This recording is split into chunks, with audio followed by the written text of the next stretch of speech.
வணக்கம். மரத்துக்கு வெயில் பத்தாமல் மட்டை விழுவுதா இல்லை மரத்துக்கு வெயில் அதிகமாகி மட்டை விழுவுதான்னு தெரில. மட்டை நிறைய சரிஞ்சிருக்கு. அசடு எடுக்கலை, மட்டையை மிதிச்சு உள்ளன்னா இப்படி தான் மாட்டிக்கிறோம். இங்கே வருங்க தொங்கிட்டு இதில் இல்லை அதில் தான் இருக்குது. அலக்கு பத்தாமல் போயிடுச்சிங்க. அலக்கு உடஞ்சி போயிட்டு வருங்க. இந்த அலக்கு உடஞ்சி போயிட்டு வச்சு நம்ம போட்டு இழுக்கிற இழுப்பு அந்த மாதிரி நம்ம அடிக்கலாம் எதுவுமே தாங்காது. எப்பயுமே ஒரு கொலையில் முதல்ல விட்ட குறும்பை இருக்குல்ல, அந்த குறும்பை இந்த மாதிரி சீக்கிரம் நெத்தாயிரும். இந்த வருங்க சீக்கிரம் அந்த மாதிரி நெத்து மாரி ஆயிரும். ஆனால் அதே கொலையிலேயே பச்சைக்காயும் இருக்கும். அந்த பச்சைக்காயை நீங்கள் சேர்த்து நெத்து கூட பறிச்சிட்டிங்க அப்படின்னா அதை வச்சு நீங்கள் சட்னி தான் அரைக்கலாம், எண்ணெய் எடுக்க முடியாது. அதனால் நீங்கள் பறிக்கும் போது கொலையை பிடிச்சி ஆட்டணுமே தவிர்த்து பிடிச்சி கொக்கியில் மாட்டி இருக்கக்கூடாது. இப்போ பாருங்கள், அதை கவனித்து பாருங்கள். அதிலே பச்சைக்காயும் இருக்குது. நம்ம என்ன பண்ணுறோம், கொலையில் மாட்டி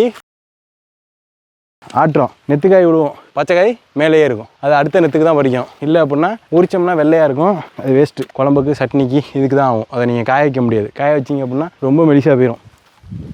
நெத்தாக இருக்கா, தண்ணி பத்தலைங்க. தண்ணி பற்றாமல் மட்டை சரியுது, ரொம்ப சரியுது. பாவமாக இருக்குது இந்த மரத்தெல்லாம் பார்க்க.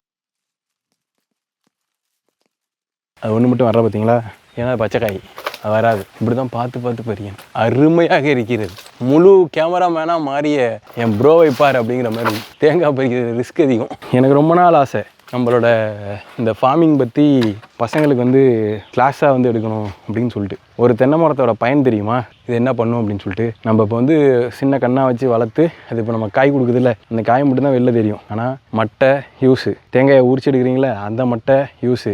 மரம் ஒன்றும் இல்லாமல் போய் வெட்டி எடுக்கிறாங்கல்ல, அந்த மரம் வந்து உத்தரத்துக்கு ஆயிரும். உத்தரம் அப்படின்னா பலகையாக போட்டு அந்த மாதிரி. இப்போ லேட்டஸ்ட்டாக அதுலேருந்து ஃபர்னிச்சர் பண்ணுறாங்க, கட்டமாக பண்ணி. இந்த ஜூஸ் கடை, டெக்ஸ்டைலு இதெல்லாம் வந்து டிசைனாக வந்து ஒரு ஃபர்னிச்சர் மாரி போட்டிருக்காங்க, மோடா மாரி போட்டிருக்காங்க. அதுக்கு வந்து ட்ரங்க் யூஸ் ஆயிரும். மேலே இருக்கிற பன்னாடை இருக்குது தெரியுமா, அது வந்து ஃபயர் பண்ணுறதுக்கு. குருவாஞ்சி அப்படின்னு சொல்லுவாங்க. அது எப்படின்னா இந்த குறும்பை வைக்கிது இல்லை, அதுவும் வந்து உங்களுக்கு ஃபயர் பண்ணுறதுக்கு, அடுப்பெரிக்கிறதுக்கு. இதெல்லாம் நல்ல எரிபொருள். இது இந்த மாதிரி A to Z இது எல்லாமே உங்களுக்கு மதிப்பு கூட்டல் ப்ராடக்ட். இன்னும் டெப்த்தாக போகணுமா, நீங்கள் முளைக்க போட்டு எடுத்தீங்க அப்படின்னா உள்ளே இருக்க தேங்காய் பூ இருக்குல்ல, அந்த தேங்காய் பூ வந்து உங்களுக்கு ஒரு பூ 100 ரூபா சென்னையிலலாம் அந்த மாதிரி சேல் பண்ணுவாங்க. உள்ளே இருக்கிற தேங்காய் சிரட்டை அப்படின்னா வந்து தேங்காய் கொட்டாங்குச்சி. அந்த கொட்டாங்குச்சி உங்களுக்கு எரிச்சு இன்றைக்கி என்ன பண்ணுறாங்க அப்படின்னா அதுலேருந்து சார்கோல் ஃபேஸ் மாஸ்க் வந்து பண்ணுறாங்க. நம்ம ஃபியூச்சரில் வந்து பண்ண போகிறோம். ஏன்னா நம்ம வீட்டில் இப்போ எவ்வளோ தெரியுமா தேங்காய் சிரட்டை கிடக்கு, அதாவது தேங்காய் கொட்டாங்குச்சி கிடக்கு, நெருக்கி ஒரு 3 டாடா ஏசி அளவு கிடக்கு. அந்த அளவுக்கு இருக்குது. எடுத்து பண்ணோன்னு வச்சுங்களேன், பாக்ஸு குட்டி பாக்ஸு போட்டு கிட்டத்தட்ட ஒரு 1500-2000 பாக்ஸ் பண்ணிடுவேன். அந்த அளவுக்கு நம்மக்கிட்ட தேங்காய் சிரட்டை கிடக்கு. அதுமாரி ஒவ்வொரு விஷயமுமே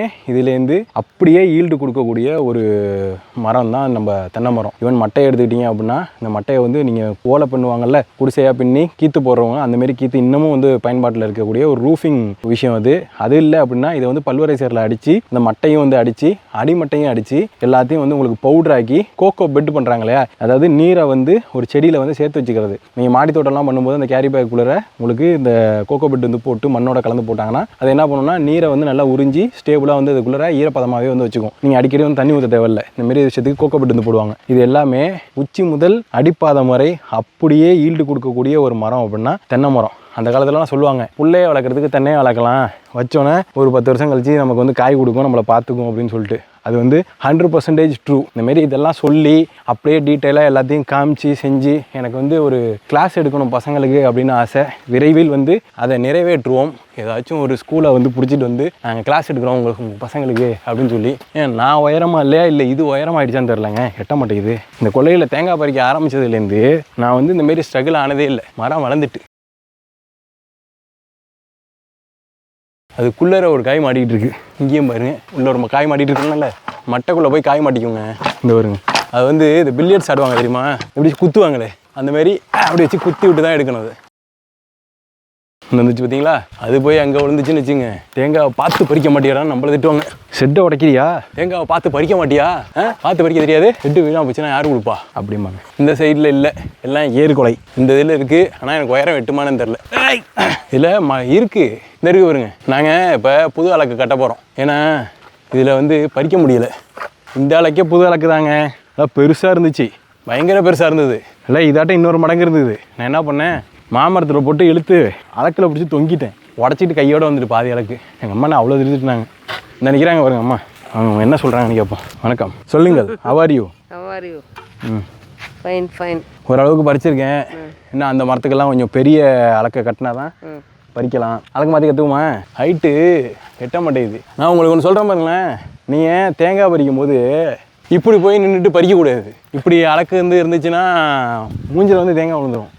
45 டிகிரி இப்படி அளக்கு இருந்துச்சு அப்படின்னா நீங்கள் அதை வந்து தேங்காய் சூப்பராக பறிக்கலாம். கிராஸில் போகணும் மரத்துக்கு. தெரியுங்க, மரத்தை நீங்கள் இப்படி வச்சுக்கிட்டீங்க அப்படின்னா தேங்காய் இங்கே விழுவும். இங்கே விழுந்துச்சு அப்படின்னா தான் கரெக்டாக இருக்கும். நான் வந்து அளக்கு பற்ற மாட்டேங்குது அப்படின்னு சொல்லிட்டு நீங்கள் டிகிரியை குறைச்சிக்கிட்டு அப்படியே இங்கே போய் செங்குத்தாக நின்றுட்டு இங்கேருந்து பறிச்சிங்கன்னு வச்சுங்க, நேராக வந்து மோரையில் விழுந்துடும், போயிடும், அவ்வளோதான். அதனால் அளக்க நம்ம வந்து பெருசு பண்ணணும். பயலெல்லாம் வளர்ந்துட்டாங்க, அதுக்கு தகுந்த மாதிரி நம்மளும் அப்கிரேட் ஆகணும்ல. என்ன யார் இந்தமாரி தோப்பு நிறையா மரம்லாம் வச்சுக்கிட்டு தேங்காய் பறித்து எல்லாம் இது பண்ணுவீங்கன்னு சொல்லுங்கள். அதுமாரி நான் இப்போ சொன்ன கண்டென்ட்லேருந்து இது இல்லாமல் தென்னை மரம் என்னென்னதுக்கெல்லாம் வந்து பயன்படும் அப்படிங்கிற மாதிரியும் நம்ம வீடியோ கீழே கமெண்ட்டில் வந்து கொடுங்க. எப்படி என்னென்ன அப்படிங்கிறத தெரிஞ்சுக்கிட்டா நான் நம்மள்ட்ட 150 மரம் இருக்குல்ல, நானும் வந்து தெரிஞ்சுக்கிடுவேன் வேறு ஏதாவது யூஸ் பண்ணலாமா அப்படிங்கிறது. எனக்கு ஒரு இன்ஃபர்மேஷனாக இருக்கும். இருக்கிற காயெல்லாம் தேங்காயெல்லாம் பொறுக்கி போட்டு ஊட்டி கிளம்புவோம். டாட்டா.